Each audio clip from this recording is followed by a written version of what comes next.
Good morning, monkeys. Welcome to the next episode of Roller Coaster Tycoon Scenario series here at Coaster Monkey Studios, where we've got a really exciting episode this episode. First and foremost, we're going to beat the scenario. And again, this is an easier scenario to beat. I know. But what I want to do is I really, again, want to not only beat the scenario, but show you how we can create amazing theming with literally the basics. And what comes with the game, and really just comes down to different building types and the different style of buildings we're creating within each area, and that's how we create a different feel from one area to the next. So, but yeah, welcome. For those of you that don't know much about me, my name is Gabriel. I am the Coaster Monkey, and I have been playing RCT Classic now for about 20 years. RCT for about 20 years, and I downloaded RCT Classic about 3 months ago. I lied. About a year ago. Maybe longer than that. It might be 2 years ago. And I've been playing it ever since, obvi.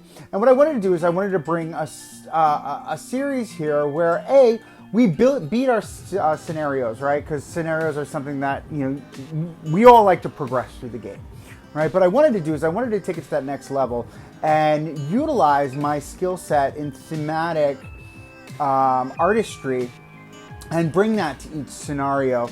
And show you guys how you can do it with a budget, how you can do it with money, because my last series, the RCT Classic series, was basically a custom scenario that I made, and I wanted to show you guys how I can create thematic stuff without a budget. Now I'm teaching you how to do it not only with a budget, but I'm also teaching you how to do it in a way that, helps you beat the scenario, really. And again, if you want to get that park rating up to $9.99 and keep it there, follow my tips and tricks. That's what they're here for. So to get into the video here, we've got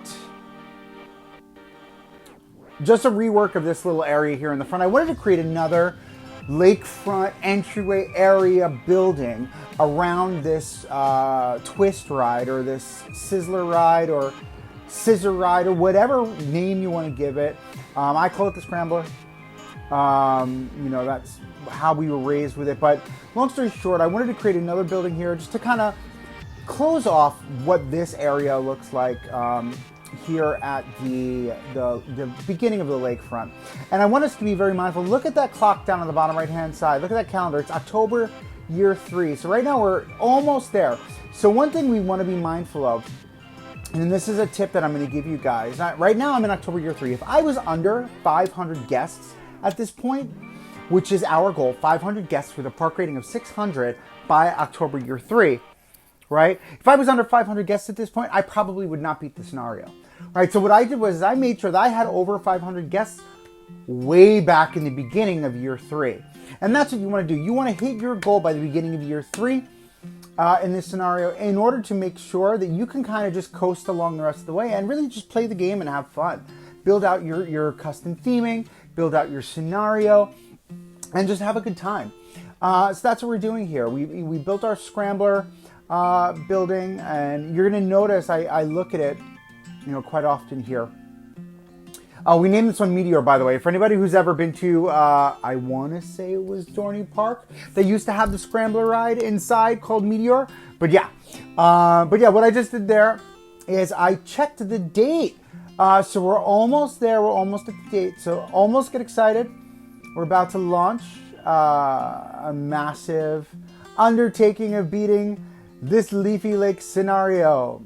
I can't wait till I get a computer to play Planco. I'm going to make a Leafy Lake. Oh yes, and we beat it! Woo! Right, look at all the balloons going up. I love when you beat a scenario. All the balloons lift in the air. It's super fun.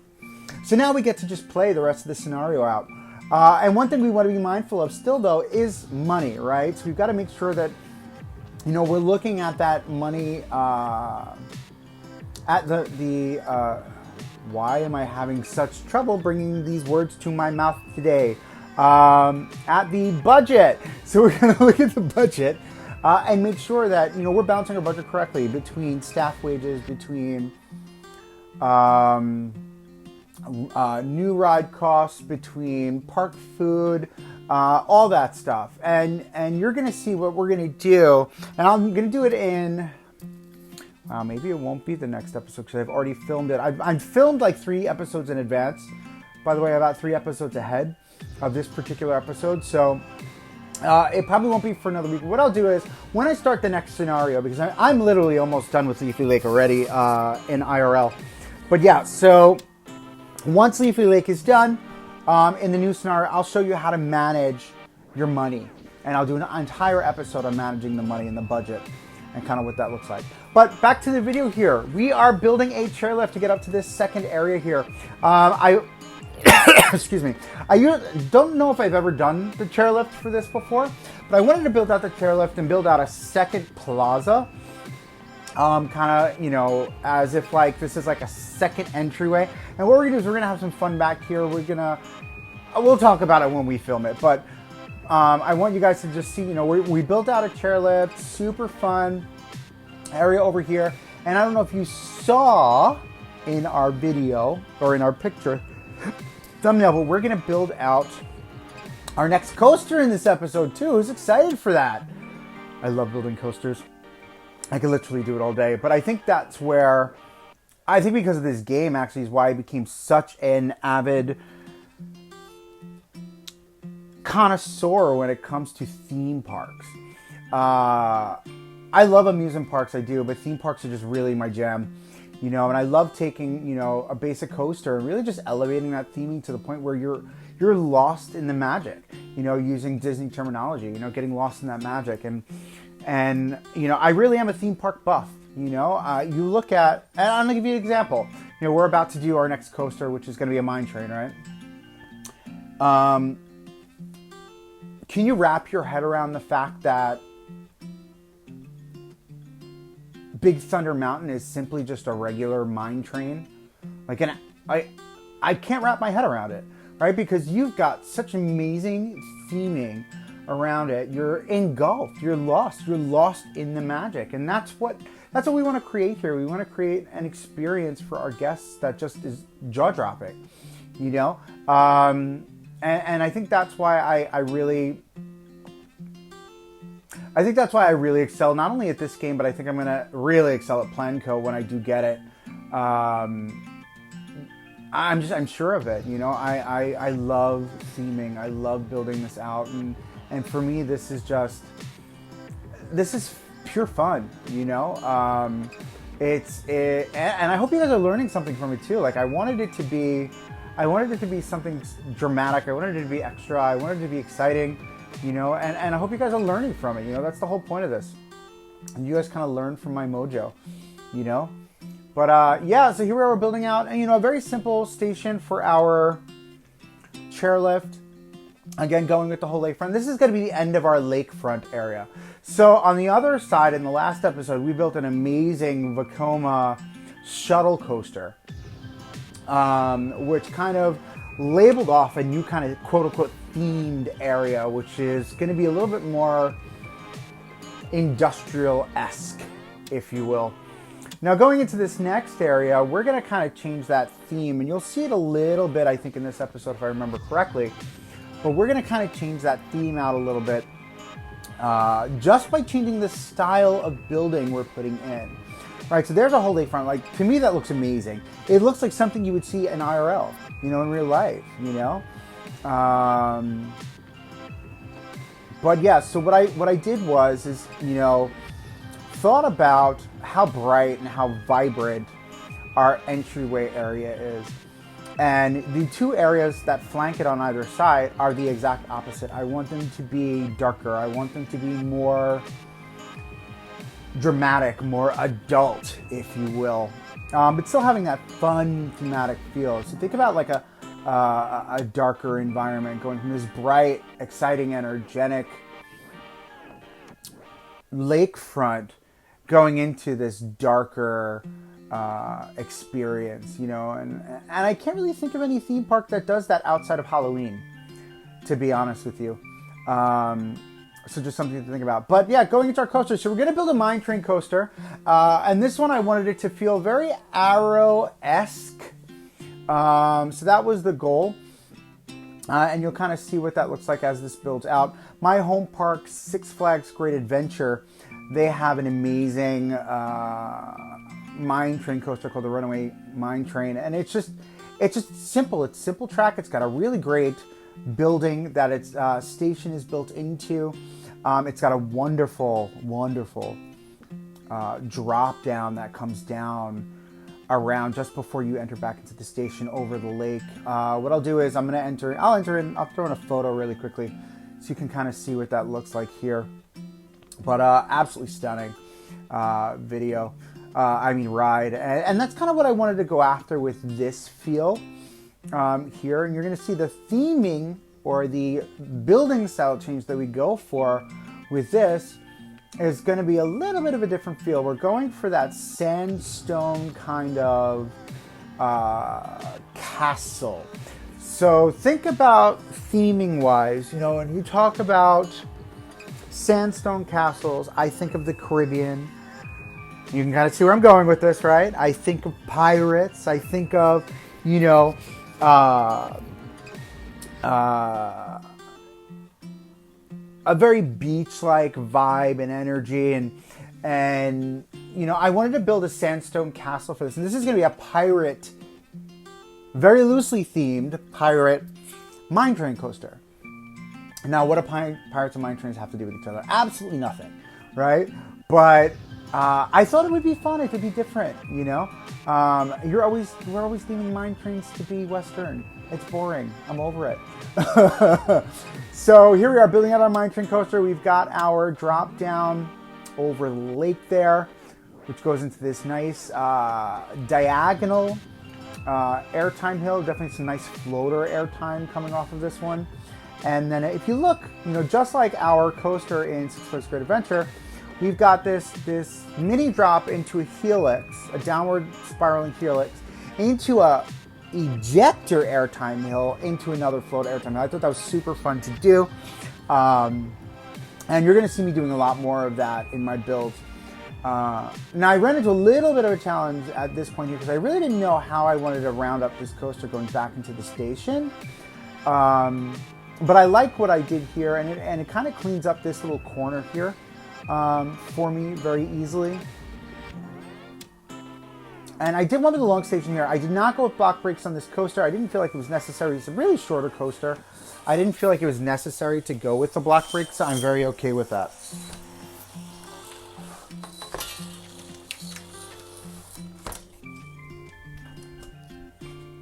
Sorry about that. We've got the guy outside cleaning my grass, cutting my grass. So yeah, so there's our mine train coaster. So super cool. Absolutely love it. The ratings aren't super high, but I wanted it to be a family coaster, right? And that was the intention here. Now, the next coaster that we're going to do in the back section in the back, we're going to create, obviously not a family coaster, more of a thrill ride coaster, right? And we're going to do that in the back area of this park. So I'm still trying, you know, to decide exactly what this is going to look like from a building thematic standpoint. So once I kind of figure that out, I'll get back to you. But we're also going to do a little bit of a kiddie area as well, which I'm excited for. We're going to put in another junior coaster with very minimal theming, a Zamperla junior coaster, which will be fun. And I like what I did here with the coloring on this coaster as well. I love how I did it with the steel supports with the wood slats. I feel like this is, you know, a very traditional style feeling coaster. And that's what I wanted to go for. You know, you look at a lakefront park, you know, like Geauga Lake or like Lake, oh my God, why can't I remember the name now? Oh my goodness. I could see the word in my head, but I can't say it. But anyway, you guys get the point. So I wanted it to feel very rustic. I wanted it to feel very like middle America, you know, this little theme park on, you know, wrapping around a lake. Like that was the whole idea of this, with this coaster and this vibe and feel. So, but we did a little super fast forward there. Don't mind the man behind the curtain. And yeah, so this is what this looks like here. And then what we wind up doing now is, you know, I sat here for a minute kind of thinking, okay, what do I want to do from a thematic standpoint? And this is where I went with that sandstone kind of feel. Now, I wish this sandstone was colorable. I would love it to be more of like a brown gray than this like peachy gray. But, you know, it does the job. You get the point. But yeah, so we built out a bunch of sandstone buildings here. Again, with the intention of creating again, stepping into a different environment just by the change of the style of building. And I think I was very fortunate in being able to do that here. But yes, as I build this out, I'm gonna let you guys kind of just watch for a minute, and I will check back with you in a minute and a half.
All right, so as we build out the last of this little food shop here, we're getting to about the end of the video.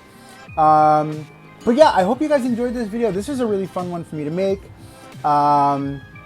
Excited for you guys to check out the rest of this series. Again, Coaster Monkey Studios on Instagram, Facebook, Twitter.